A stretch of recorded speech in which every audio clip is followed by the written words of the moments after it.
اهلا بيكم في مطبخ الحكيم وفي الفقره المحببه جدا لقلبي. ازيك يا دكتوره ياسمين؟ منورانا في مطبخ الحكيم. النهارده كنا بنتناقش في حلقتنا عن الشخير والامراض اللي ممكن يخبيها وراه شخيرنا اثناء النوم. هل في علاقه بين وجبه اخر اليوم او وجبه العشاء وزياده الشخير او نقصه والواحد نايم؟ هي لو الوجبه اللي هي قبل النوم بتزود الاحتقان او بتزود السوائل اللي هي موجوده في المجرى بتاع الانف من ورا، يبقى احنا كده خلاص دخلنا في شخير اثناء النوم. فاحنا اهم حاجه ان احنا بنقول لو سمحتم قبل ما تناموا ناخد من الحاجات اللي هي ممكن تقلل لنا الافرازات بتاعه الانف. وفي نفس الوقت كمان تبقى مضادات للاحتقان، واحيانا بنقول لهم هتبقى كمان ضد البكتيريا، يعني انتي سيبتك. يعني الاكل اللي بناكله له علاقه بان الواحد يزيد الافرازات ويزيد الاحتقان والالتهاب في منطقه الجهاز التنفسي. طبعا، وده على كده اثناء البرد بنكتر من حاجات معينه علشان بنقول ان دي بتروح يعني بتخلي البرد يروح. طب ليه؟ لانها بتقلل الافرازات بدل ما يبقى كلنا شغالين. من اهم الحاجات اللي بتقلل الافرازات عندنا اللي هو الشاي الاخضر. عندنا العسل والليمون. العسل كمان بيشتغل على حاجه اللي احنا بنسميها مضاد مش مضاد للالتهابات، مضاد للبكتيريا، انتي سبتك. بحيث ان احنا لو قدرنا نعمل المكون ده كوبايه شاي اخضر ونحليها بنص معلقه سكر عشان برضه ما نسببش السمنه، وعليها عصره ليمون، يبقى احنا كده اخدنا قبل النوم مكون ممكن احليه بالعسل. ما هو هيتحلى بالعسل بنص معلقه صغيره وهنحط عليها عصره ليمون. بس اهم حاجه واحنا بنعمل الشاي الاخضر لو سمحتم، ان ميزه الشاي الاخضر ان فيه زيوت، الزيوت دي طياره، فاحنا ما ينفعش اغلي الميه واحطها على الشاي. لازم اسيب الميه بعد ما تغلي ترتاح شويه وبعدين احطها على الشاي الاخضر، سواء كان باكت او اعشاب جاهزه، لان ده بيضيع منها الفايده اللي انا محتاجاها، الزيوت الطياره اللي احنا بناخدها. في نفس الوقت كمان غير الثلاث مكونات المهمين دول بنستعمل كمان الثوم والبصل. انا جايبه بصل اخضر، ممكن يبقى لان هو بيبقى اقل شويه في الحده. قبل النوم؟ لا مش قبل النوم، بس احنا بنضيفه على السلطات بتاعتنا اثناء المرض او اثناء وجود الاعراض اللي عندي دي، لان هي برضه بتشتغل على انها مضاده للاحتقان بتاع المجرى. هو عموما حتى انتوا علمتونا في التغذيه العلاجيه ان مفيش اكل بعد الساعه 8 بالظبط كده. يعني المفروض انا لو هنام 11 ولا 12 انا خلاص هيبقى بقى لي ساعتين 3 واكل. ساعتين قبل النوم بالذات بنأكد كده على مرضى معينين للجهاز الهضمي اللي هم بتوع الارتجاع والتهابات المعده. لكن بالنسبه للشخير في حد ذاته احنا ممكن نكتفي بالمشروب الدافي اللي احنا قلناه بالمكون ده قبل النوم على طول. ممكن لكن في وجبه العشاء مثلا ممكن احط ثوم وبصل بيساعدوا في تقليل الافرازات بالظبط. ده مضاد للاحتقان، وفي نفس الوقت بيدي كمان طعم، لان في البصل عندنا فيه مضادات للاكسده. فبرضه ده من ضمن الحاجات اللي احنا بتفيدنا يعني زي ما فهمت كده بيصفي المجرى التنفسي بالظبط. بيخليه رايق. اول حاجه بيقلل كميه الافرازات اللي نازله، بيديني مضاد للبكتيريا، بيزود لي حاجه مضادات الاكسده علشان لو في اي حاجه من الالتهابات تبقى الامور احسن. طيب اللبن بقى احنا جايبينه ليه؟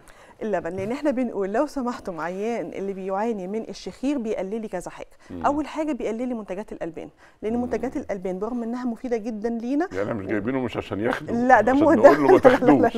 ده لو سمحت نقلله. مش هقول ان احنا نمنعه عشان في نسبه كالسيوم طبعا مهمه، لكن بنقلله بالذات ما نشربوش قبل ما ننام على طول، لان هو بيزود الافرازات، بيخلي المجرى التنفسي رطب، وده بيزود نسبه اللبن بقى بكل منتجاته بالظبط، كل منتجات الالبان. تاني حاجه طبعا المشروبات الكحوليه، بنقول لهم لو سمحتم اي حد متعود على حاجه زي كده لو سمحتم بلاش، ده برضه بيزود لي من نسبه وجود الشخير.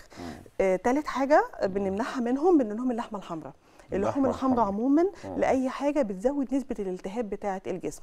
يعني المرضى اللي عندهم التهابات مزمنه بقول لهم لو سمحت نقلل من اللحمه الحمراء. دي معروفه طبعا، بتوع المفاصل كمان بالذات بيعرفوا ان هم يخفوا منها. بنقلل لهم منها لان دي بتساعد على وجود الالتهابات وتبقى التهاب مزمن. طب احنا بنفكر الناس برضو دايما زي ما كنا بنعمل في الفقره بتاعتنا الغذائيه ان احنا دي مش علاجات، احنا بنساعد الناس اللي اتشخصت حالتهم ودكتورهم قال لهم علاجكم ايه، ادويتكم ايه، جراحه مش جراحه، زي ما قلنا في الفقره مع الطبيب المتخصص. لكن احنا بنساعد كمان باني بنتحكم في الاكل اللي هو التغذيه بتبقى ليها دور وقائي قبل المرض، وفي دور علاجي. الدور العلاجي بعض الاحيان بيحل محل علاج، لكن في معظم الاحيان بيساعد العلاج وليس بديل. ما هوش علاج وليس بديل، لا طبعا. طيب احنا برضو قلنا في الفقره الطبيه الاساسيه ان في السمنه سواء حوالين الرقبه او الكرش، كل الحاجات دي من العوامل اللي بتزود الشخير طبعا، او حتى بتجيبه من اصله. فده معناته ان احنا نرجع تاني نتكلم على التخسيس وعلى فقد الدهون والاكل اللي ما يزودش الدهون في جسمنا. فدي برضو لازم نجيب سيرتها طبعا. النهارده. تراكم الدهون في الرقبه وفي حوالين المجرى التنفسي بيزود من نسبه الشخير. يعني طبعا برضو الدكتور المتخصص بيقول ان احنا معظم الاحيان ان سببها، جزء من سببها مش كله، ارتخاء في العضلات. أيوة. فارتخاء العضلات الى جانب وجود السمنه بيخلي طبعا المجرى التنفسي ضيق، فيدي صوت الشخير اللي الناس بتشتكي منه. طيب الحل ايه؟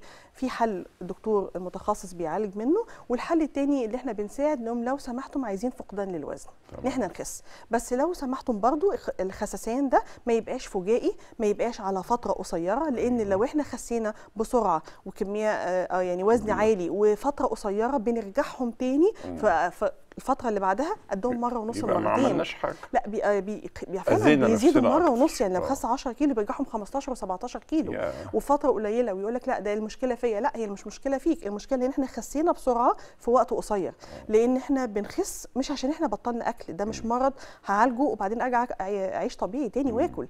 انا بغير لايف ستايل، بغير طريقة حياة البني ادم ده بالظبط، بخليه يعرف يختار ايه. لما ينزل يختار اقول له لا اختار ده وما تختارش ده. لما يجي يفتح الثلاجه ما يلاقيش الحاجه اللي هو المضره، يلاقي الحاجات كلها الصحيه اللي هو هتساعده في انخفاض الوزن. الكلام على الحاجات البنيه والحاجات اللي فيها الحبوب الكامله، الخضار الفاكهه. نقلل طبعا من السكريات اللي هي السكر اللي احنا بنحطه على الاكل. ما فيش اي دهون خالص، الدهون اللي هي في صوره السمنه، في صوره الزبده، احنا بنكتفي بالزيوت النباتيه. انا شايف الحقيقه ومن تجربتي انا الشخصيه في الرجيم ان جزء كبير قوي من الموضوع مرتبط بحاجتين: طريقة طبخنا للأكل اللي ما بنحاولش نغيرها، وفيها أشياء كثيرة خاطئة زي القلي والتسبيك والحاجات دي. والحاجة التانية إن إحنا ارتبطنا بأصناف معينة ما بنشبعش إلا بيها في المناسبات بالذات. لا حتى في أكلي انا ما اكلتش مثلا طبق رز محترم مع الغداء ما احسش ان انا اكلت. فالناس اللي اتعودت على كده تقول لهم ايه؟ يعني ازاي يقدر في تغيير اسلوب الحياه يتعود على اشياء تانية اكثر صحيه ويشبع برضه، يبقى مبسوط، ما يبقاش عنده الغممان بتاع تغيير نظام اكله دوت. هو الانسان بيزهق من حاجتين: من نفس نوع الاكل لما يتقال عليه، وفي نفس الوقت كمان لما يبقى فجأة. لكن لما بندخل الموضوع تدريجي ونديله بدائل بحيث ان هو ما يزهقش. ايوه، حته البدائل دي طبعا. وفي نفس الوقت كمان ما يبقاش جعان. يعني الميزه اللي يخس صح ان هو ما يبقاش جعان، لان لو الواحد جعان هيفتح ياكل اي حاجه حتى لو غلط. انا تعبان، انا هبطان، انا دايخ. فالمفروض ان احنا واحنا بنخس ما احسش بالهبوط، ما احسش بالدوخه، ابقى دايما عندي بدائل لما الاقي نفسي تعبان اخد ايه. ومعظم الاشياء دي الناس بتقول لا انا عشان السكر وطي في دمي. انا ما بتكلمش على مرضى السكر، انا بتكلم على الانسان الطبيعي اللي مش مريض. بالظبط كده. فيقول لك لا ده هبوط السكر في مستوى الدم. لا، هي مش هبوط سكر، هو هبوط سوائل. لان من برضه من ضمن الحاجات لازم الواحد يشرب. لو الواحد شبعان مش يعني عطشان هو اهمل السوائل هيجيله هبوط في الضغط يفتكر هبوط في السكر. بالظبط كده. في كتير قوي يقول لك انا طول ما انا بحافظ على كميه الميه انا ما بهبطش، وباجي على ميعاد الوجبه بتاعتي باكل وبشبع وعمري ما حسيت ان انا جعان. برضه انا ليا برضه ملحوظه برضه، يا ريت تقولي صح ولا غلط. لازم احترم العادات الغذائيه للناس، يعني ما اروحش مثلا لليابانيين اقول لهم ما تاكلوش رز. لا طبعا، هو حياته في الرز. يبقى القصه تحكم في الكميات والبدائل زي ما حضرتك قلت. بالظبط كده. انا ما ينفعش كمان برضو ان مستويات الناس برضو مختلفه عن بعضها. ما ينفعش اروح لحد اقول له روح هات لي مكسرات من الحاجات الغاليه دلوقتي مثلا. اقول له لا احنا عندنا السوداني يرمي نفس الفول السوداني. وبعدين لما بدي كميات ممكن يجيب كميه صغيره هتقضيه فتره اطول. نفس الكلام انواع الاكل اللي انا بقولها. عندنا هنا في الفقره دي من الدكتوره رنيز حبيبتنا وصاحبتنا من الافوكادو. كل ما تيجي تقول افوكادو اقول لها ده ب 60 جنيه كيلو. هي الافوكادو القيمه الغذائيه فيه عاليه جدا، المواد المفيده فيه اللي احنا فعلا بنحتاجها. بس برضه يعني ممكن الاقي بدائل تانية تحل ولو جزء من محلها بالظبط. ميرسي يا دكتوره، بشكرك جدا، ويا رب الوصفات دي تعجب الناس لما يجربوها وتساعدهم في التقليل من الشخير فعلا. للاسف دي كانت نهايه حلقتنا النهارده، وحابب اقول لكم اخيرا ما تهملوش الشخير. لما حد يقول لك مش عارف انام من صوت شخيره، خد الموضوع بجد، ما تعتبرهاش اهانه. اكشف وشوف الاجراءات اللازمه اللي تساعدك تتخلص منه. ولو عندكم اي استفسارات بخصوص الموضوع ده ابعتوا لنا على صفحتنا على الفيسبوك وهنجاوبكم عليها ان شاء الله. اشوفكم في حلقات جايه كتير مليانه معلومات هنقدمها لكم بطريقه سهله وبسيطه زي ما عودناكم. ولحد ما اشوفكم ليكم مني ارق التحيات واشوفكم بعافيه.